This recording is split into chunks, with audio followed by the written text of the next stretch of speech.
প্রিয় দর্শক, আসসালামু আলাইকুম।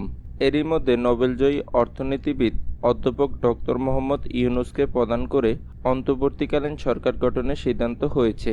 মঙ্গলবার ৬ আগস্ট রাতে রাষ্ট্রপতির সঙ্গে বৈষম্যবিরোধী ছাত্র আন্দোলনের সমন্বয়ক সহ সংশ্লিষ্টদের বৈঠকে এই সিদ্ধান্ত হয়েছে। এই মুহূর্তে অনেকে আবার ডক্টর ইউনূস সম্পর্কে জানতে আগ্রহী। আজকে আমরা ডক্টর ইউনূস সম্পর্কে জানাবো। অনুরোধ করব সম্পূর্ণ ভিডিওটি না টেনে দেখার জন্য। ডক্টর মোহাম্মদ ইউনূস জন্ম ২৮ জুন ১৯৪০ সালে।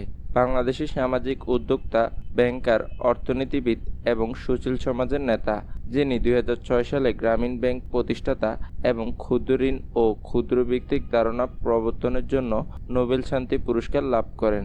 এই ঋণগুলি এমন উদ্যোক্তাদের দেওয়া হয় যারা প্রচলিত ব্যাংক থেকে ঋণের জন্য যোগ্য নয়। ইউনূস এবং গ্রামীণ ব্যাংক যৌথভাবে নোবেল শান্তি পুরস্কার লাভ করেন ক্ষুদ্র ঋণের মাধ্যমে প্রান্তিক পর্যায়ে অর্থনৈতিক এবং সামাজিক উন্নয়ন প্রচেষ্টার জন্য।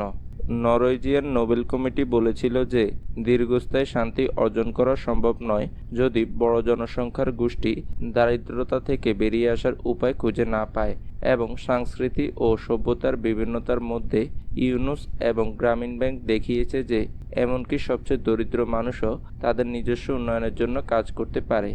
মোহাম্মদ ইউনূস ১৯৪০ সালের ২৮ জুন ব্রিটিশ ভারতের বাংলা প্রেসিডেন্সির বর্তমান বাংলাদেশ চট্টগ্রামের হাটহাজারীর কাপ্তাই সড়কের বাতুয়া গ্রামে একটি বাঙালি মুসলিম পরিবারে জন্মগ্রহণ করেন। ৯ ভাইবোনের মধ্যে তিনি তৃতীয়।